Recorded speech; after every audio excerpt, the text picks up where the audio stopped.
25 साल 23 साल नौकरी करने के बाद किसी को 1100 पेंशन मिल रहा है, किसी को 1300 पेंशन मिल रहा है। जब रामलीला मैदान में जंतर मंतर में कार्यक्रम हुआ था, हमने कहा था विजिलेंस के माध्यम से, उस समय भी मोदी जी प्रधानमंत्री थे, हमने कहा विजिलेंस के बाद विजिलेंस करी जाती है जब लोग दिल्ली में कार्यक्रम करते हैं, सर जानते हैं है ना, विजिलेंस हर एक जगह रहती है। हमने कहा था विजिलेंस के माध्यम से मैं संसद भवन तक अपनी बात पहुंचाना चाहता हूं कि मोदी जी ये जवाब दें कि 1500 और 1400 और 1300 रुपए में सरकारी कर्मचारी रिटायरमेंट के बाद अपना गुजारा बसर कैसे करें। अभी आपको 50,000 मिलता है, 40,000 मिलता है, बड़े मस्त रहते हैं, दिन भर घर में तैयारी में रहते हैं, भाई जल्दी जल्दी तैयार करो उनको ड्यूटी जाना। एक दिन ऐसा आएगा जब आप रिटायरमेंट हो जाएंगे, रात को फांसी आएगी तो आपकी पुतहू और आपका पुतहू कहेगा अरे इस बुढ़े को कहीं अनाथालय में दे आओ, बुढ़ा खांसता बहुत है, रात को नींद नहीं आती। क्यों? क्योंकि पेंशन इसका 1100 रुपए। तो पेंशन दवाई लाना होगा, कहेगा नहीं नहीं, पुतहू बोलेगी नहीं, लिपस्टिक खरीदने से पैसा नहीं बचता है, तो इस बूढ़े की दवाई कहां से आएगी? ये दिन आपको हमको देखना है, इस बात से डर है, इसलिए पेंशन की लड़ाई लड़नी है। लेकिन अगर आपको पेंशन है, पुरानी पेंशन में 25,000 30,000 पेंशन है, तो रात में अगर धोखे से बाबूजी ने कर दिया तो आपकी पुतहू तुरंत अपने बेटा को उठाई, ऐसी देखिए जाके जल्दी से बेटा का फीस भरना है, ये नहीं देखिए जल्दी जाके दवाई दिलाइए, क्योंकि अगले महीने किस बार। तो पेंशन हमारे बच्चों का एक पीढ़ी का नहीं, 2-3 पीढ़ियों की लड़ाई हम आप लड़ रहे हैं। पेंशन कितना जरूरी है, तो फिर दवाई अगर आपको आना है तो उसी पैसे से आना है। अब घर में बहन आ गई है राखी बांधने के लिए, पैसा ही नहीं, लेकिन दादाजी है ना, दादाजी है ना, तो दादाजी है तो उस बहन को भी राखी का कीमत दिया जा सकता है। तो पेंशन केवल पेंशन नहीं है, हमारे बहनों की राखी बंधाई है पेंशन, बूढ़े माँ बाप की दवाई है पेंशन, इसलिए पेंशन के लिए आपको लगा। अब बात आती है कि पेंशन बाहर कैसे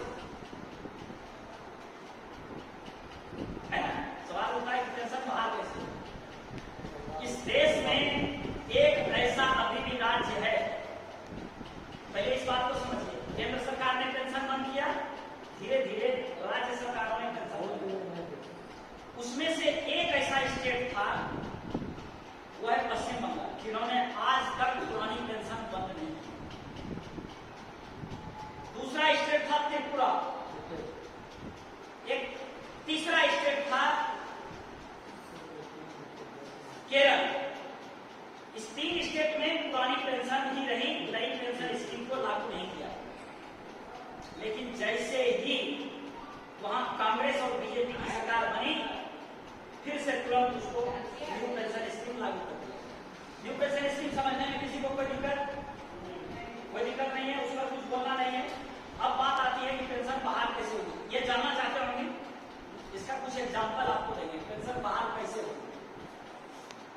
पहले लोग कहते थे कि अब 10 साल हो गया, 15 साल हो गया, अब पेंशन बाहर होना पहुंचना होगी। अरे 200 साल के बाद जब हम अंग्रेज को देश से भगा सकते हैं, तो ये पेंशन कौन सी बात है, ये तो भारतीय अंग्रेजों के द्वारा। सदन में अभी वेतन बढ़ाना था, पक्ष विपक्ष, एक धर्म वाले दूसरे धर्म वाले, सारे लोगों ने मेज तक दबा दिया और पेंशन तक वेतन तक से बढ़ा दिया। मालूम है 2 साल पहले से बढ़ा हुआ 24% वेतन हमको अब से मिलना चालू होगा, और उसका एरिया सही थी। लेकिन जब हमको पेंशन लड़ाई की बात आती है, तो हम में से आधे लोगों की पत्नी बीमार रहती है, आधे लोगों का बच्चा बीमार रहता है, रहता ही नहीं रहता। उसको लगता है क्या हम सुनने जाएंगे, क्या हम करने जाएंगे, क्या लेना देना, जिसको लड़ना है भले पेंशन तो उनको मिली जाएगी। ऐसे में पेंशन आपको नहीं मिलेगी। पेंशन के लिए लड़ना सबको पड़ेगा। एक प्रेम सागर बोलेगा, एक विजय बंधु बोलेगा, सरकार क्या कहेगी? तुमको पेंशन चाहिए, लाओ लठ बजाओ इसको। मैं दिल्ली में लाठी खाया हूं, आपके सामने आज जो खड़ा हूं, दिल्ली में लाठी खाया है मैंने, लेकिन पेंशन अभी तक बहाल नहीं। हिमाचल प्रदेश में, मैं एग्जाम्पल पहले आपको देता हूं, झारखंड में हमको प्रभारी बनाया गया कि जाकर आप एनएमओपीएस का टीम गठित की। रांची में गया, अकेला आपके जैसे 10-20 लोगों को, ऐसे ही कर्मचारी को खोजा। उसमें विक्रांत जी एक बहुत सुलझे हुए व्यक्ति मिले, जो एक रांची में नौकरी करते हैं। उनसे हम लोगों का परिचय हुआ। राजीव यादव थे, उत्तर प्रदेश से, वो लोग गए। जाकर हम लोगों ने ऐसे ही 25-50 लोगों को पकड़ के जबरदस्ती उनको टीम बना, जबरदस्ती, जैसे आप लोग आज जबरदस्ती बैठे मेरे लिए बैठे हैं, मेरे लिए बैठे हैं, किसके लिए बैठे हैं? इसके लिए बैठे हैं, अपने पेंशन के लिए। ये दिमाग से निकाल के रखिएगा कि हम प्रेम सागर के लिए बैठे। प्रेम सागर आज भले ही आप सबके बीच, आप सबके लिए आए, वहां टीम बना। टीम बनाने के बाद बात हुई कि अब सरकार से बातचीत चली। ये दो तरह की बात है। हम लड़ाई अगर सड़कों पर लड़ते रहे तो लड़ते लड़ते थक जाएंगे, तो कहीं ना कहीं निगोसिएशन होगा। हमने वहां बीजेपी की सरकार की, और मैं जो बात बोलूंगा जिम्मेवारी के साथ बताऊंगा। बीजेपी कांग्रेस राजनीतिक के राजनीतिक फैसला था, इसको राजनीतिक तरीके से ही आपको लड़ाई करके पेंशन बाहर कराना है। दूसरा कोई विकल्प नहीं है। डमरू बजाएंगे या मंदिर में जाकर चढ़ावा चढ़ा देंगे या मस्जिद में जाके आजान कर देंगे तो पेंशन बाहर हो जाएगी, ऐसा नहीं होगा। आपको सड़कों पर लड़ना है, सांसदों से भिड़ना है, तब आपको पेंशन बाहर होगी। ये एक रणनीति थी एनएमओपीएस। हमने पक्ष के साथ सत्ता में जो बैठे हुए थे, जाकर उनसे बातचीत किया, उनसे कहा कि हम बड़ा कर्मचारी वर्ग हैं, कर्मचारी वर्ग का कैलकुलेशन बनाते हैं, वोट का क्या है। आप एक आदमी हैं यहाँ बैठे हुए, आपके पीछे 10 परिवार पता है, हमें पता ही नहीं होता है। वो 10 परिवार आप जो कहेंगे वो सुनते हैं, नहीं सुनते हैं? सुनते हैं। तो 10 परिवार वे हो गए। आपके यहाँ कोई इलाज कराने आता है, एक महीने में 10 लोगों से तो जरूर आप मिलते होंगे।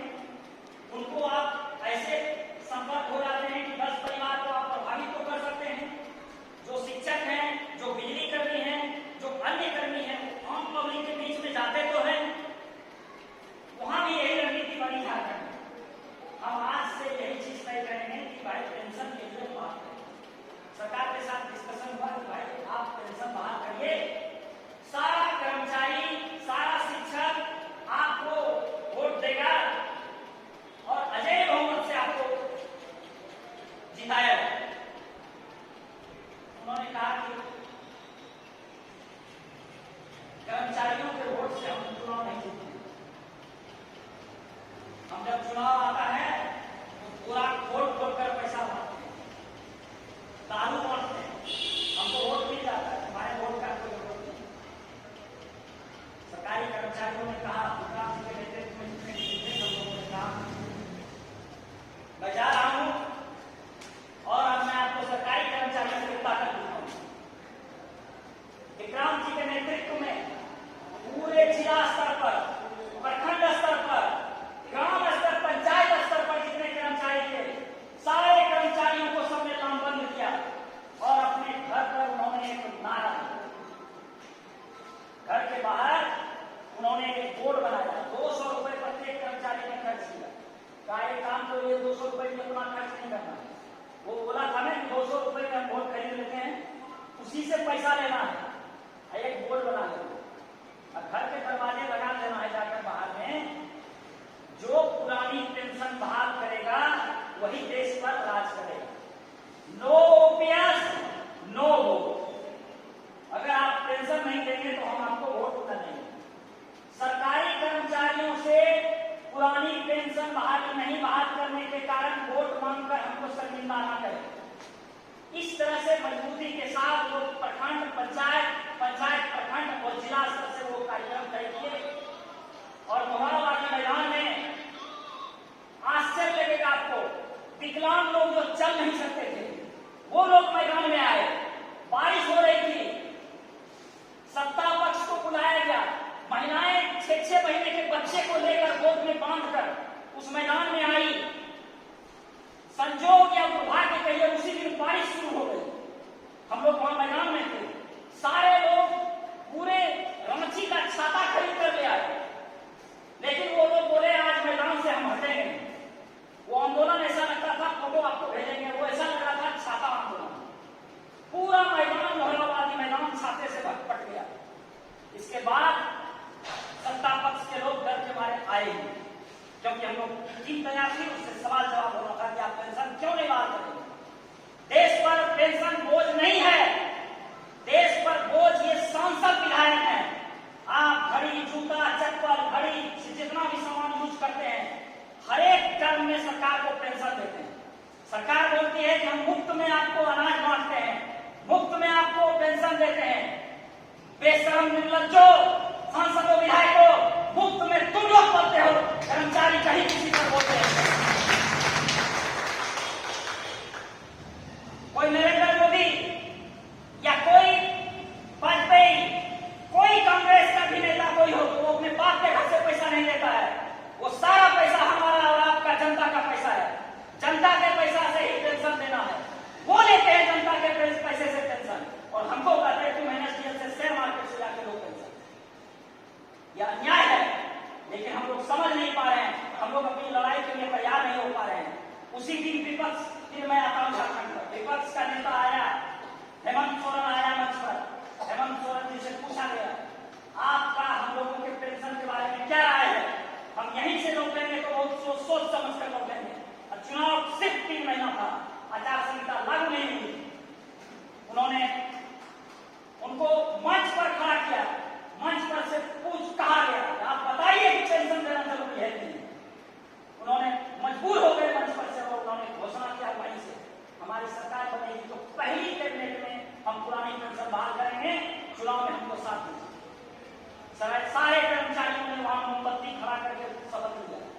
हम लोग भी शपथ लेते हैं आज, डायरेक्ट हम लोग सरकारी कर्मचारी किसी दल को नहीं कह सकते कि हम किसको बोलते हैं, लेकिन हम ये कह सकते हैं, हम लोग शपथ लेते हैं कि जो सरकार पुरानी पेंशन बहाल करेगी, जो सत्ता दल पक्ष विपक्ष पुरानी पेंशन बहाल करेगी, मैं और मेरा पूरा परिवार हम उसी को वोट देंगे। शपथ लेने के बाद सारे कर्मचारी वोट कर गए और वहां तख्ता पलट गया। हेमंत सोरेन जी ने अपना वादा निभाया। मैं धन्यवाद करता हूं हेमंत सोरेन जी को कि उन्होंने अपना वादा निभाया। कैबिनेट में सरकार बनते ही पहली कैबिनेट में सारे कर्मचारियों को पुरानी पेंशन बहाल हो।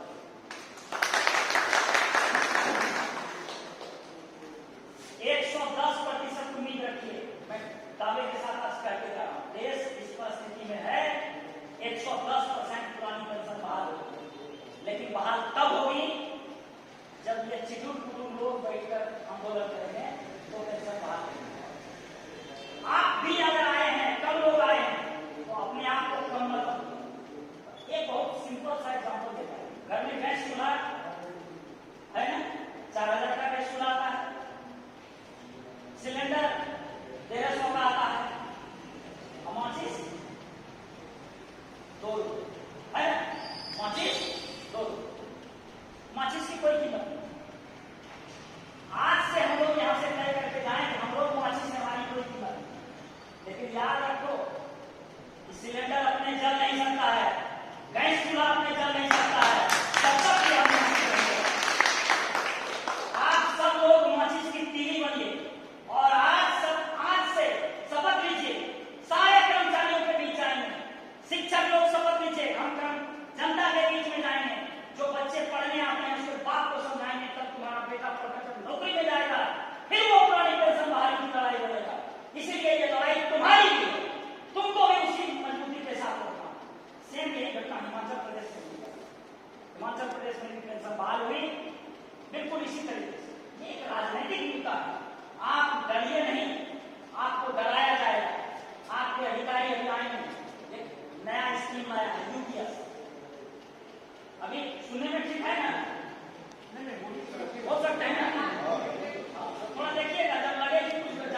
पहली बार ऐसा हुआ था 10 लाख लोग रामलीला मैदान के अंदर थे। और वो कौन थे? वो पैसा लेके बुलाए वाले नहीं थे। जैसे अभी गांव मोदी जी का कार्यक्रम हो जाए, आप सबको जबरदस्ती बस में भर भर के भेजा जाएगा, जाओ वहां और उसी को भी दिखाया जाएगा। आप तो सरकारी कर्मचारी में जाना ही पड़ेगा, लेकिन वहां स्वतः स्फूर्त से वहां लोग गए थे, पैसा से नहीं लाए गए थे, स्वतः स्फूर्त से 10 लाख लोग वहां पर गए। जितने लोग मैदान में थे उससे ज्यादा लोग बाहर थे, और सब लोगों का एक मानता है हमको पुरानी पेंशन चाहिए। सरकार डर गई तो उन्होंने सोचा कि क्या आंदोलन को हमेशा डाइवर्ट किया जाए। थोड़ी सी छोटी सी कहानी सुनाऊं सब जानते हैं। एक हिरणा कश्यप की कहानी, हिरणा कश्यप का कहानी आप सब लोग जानते हैं। तो विष्णु जी के उपासक थे, तो उन्होंने कहा कि हमको बलराम दिया, उसको लगा कि हम अमर हो जाए, ऐसा कुछ बलराम दिया। तो कहा कि ऐसा बलराम दीजिए, हमको अमर होने का बलराम दीजिए। शिव जी बोले ये, विष्णु जी बोले ये बलराम दीजिए, कुछ और मांगो। घर आया, सोचा ऐसा बलराम मांगे कि हम मरे नहीं। तो उसने कहा कि मेरी मृत्यु न शाम को हो, न रात को हो, न तलवार से हो, न हथियार से हो। भगवान खुश हो गए, भगवान खुश हो गए, बोले ये आशीर्वाद दिया। लेकिन आप सब लोग जानते हैं कोधुली मेला में घर के बाहर छत के नीचे नख से उसको मार दिया गया। सरकार से जब जब हम दिल्ली में लड़ाई लड़ते हैं, सरकार क्या करती है, आपके बीच में उसी तरह का एक दूसरा आशीर्वाद देते हैं। एमपीएस से भी पहले क्या बोले कि ओपीएस से अच्छा एमपीएस दिया, हमने साबित क्या खतरनाक है। अब वो एक स्कीम लाई है यूपीएस, यूनिफाइड पेंशन स्कीम। इसमें आपका भी 10% जाएगा, सरकार उसमें 14% करेगी, फिर 8.5% करेगा, और नया वापस बनाया गया है।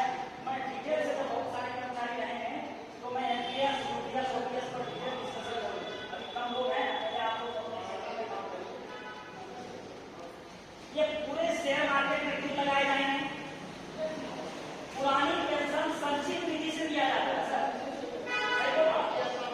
पुरानी पेंशन संचित निधि से दिया जाता है। एनपीएस, यूपीएस में संचित निधि से पैसा देने का कोई प्रावधान नहीं है। शेयर मार्केट में आपका पैसा जाएगा, वो कहता है कि गारंटी पेंशन है, गारंटी पेंशन। उसको शेयर मार्केट में गया, वो गारंटी है क्या? शेयर मार्केट गारंटी में है क्या? उसमें देखिए पहला ही लाइन दिखा रहा था, बड़ी छोटे में दिखा रहेगा, पूरा बढ़िया दिखा रहेगा, छोटे में नीचे दिखा रहता है share market is a subject to market risk. Share market में निवेश जोखिम के अधीन है, सोच समझ कर निवेश करते हैं। तो हमको कैसे सरकार बोल रही है, इसलिए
इसी तरह आज एनपीएस के बदले उसने एक ऐसा यूपीएस ला के खड़ा कर दिया। एनपीएस में इस बात की गारंटी थी कि आपके पैसे का 60% आपको वापस मिलेगा।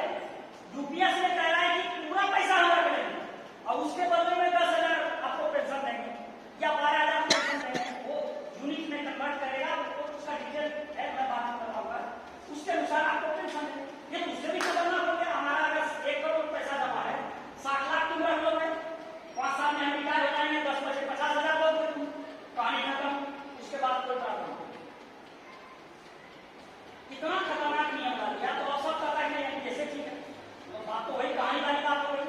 लेकिन मैं के साथ कह रहा हूँ, ना तो गाली देने वाला बाप ठीक था, ना ये लट मारने वाला इसका बेटा नहीं।